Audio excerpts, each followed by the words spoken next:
आज मी सेलिब्रेट केला friendship day. तर नमस्कार मंडळी. तर आज होता फ्रेंडशिप डे 3 ऑगस्ट म्हणजे. सो कॉलेजच्या दिवसात तर फ्रेंडशिप डे सगळ्यांनी सेलिब्रेट केला. तर मला माझी इच्छा होती करायची. मग नवरा माझ्यासाठी फ्रेंडशिप बँड घेऊन आला आणि माझ्या हातात बांधला. सो पहिलं तर आम्ही बेस्ट फ्रेंडच होतो. त्याच्यानंतर आम्ही आता कपल झालो. त्याच्यानंतर नवरा बायको झालो. मग काय स्पेशल प्लॅन केला मूवीचा. तर सन ऑफ द सरदार 2 हा मूवी बघायला गेलो आणि आपले काही फॅन्स मिळाले.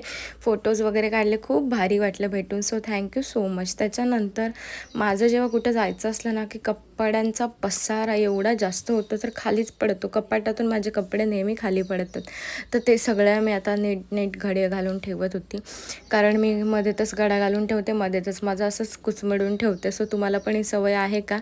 आणि फ्रेंडशिप डेला तुम्ही तुमच्या फ्रेंड्सला मिस करता का? हे पण मला कमेंट सेक्शनमध्ये नक्की कळवा. म्हणजे जे तुमचे जुने दिवस वगैरे असतील ते तुम्हाला आठवतात का? जे स्कूल कॉलेजचे. आणि हे जे कपडे आहेत ना माझे, ते मी फक्त एकदाच घातलेले. त्याच्यानंतर मी बिलकुल पण घातले नाही. ते पण मी कुठे फिरायला जायचं झालं ना, की कपडे घेते आणि एकदाच घालते. त्याच्यानंतर ते तसेच राहतात. तर हे मी तर फर्स्ट टाईम आम्ही मनालीला गेलेलो तेव्हा घेतलेले असे काही स्कर्ट वगैरे. सो ते तर अजूनपर्यंत मी घातलेत नाही. तसेच्या तसेच पडून आहेत. असे माझे किती कपाटात कपडे आहेत, जे मी नवीन फक्त स्पेशल फिरण्यासाठी घेते आणि परत रिटर्न घालत नाही. कारण ते खूप शॉर्ट कपडे असतात आणि आपण इतर वेळेला नाही घालू शकत. बाहेर फिरायलाच त्याचा मूड तर लागतो. सो मला ते सगळं आवरून झालं. त्याच्यानंतर कुठे जायचं असलं तर मेकअप तर लागतो सगळं, ते आवडलं. त्याच्यानंतर माझे टॉवेल वगैरे होतं ते सगळ्या घड्या घालून ठेवायचं होतं. असं होता माझाच दिवस. भेटूया उद्याच्या ब्लॉगमध्ये.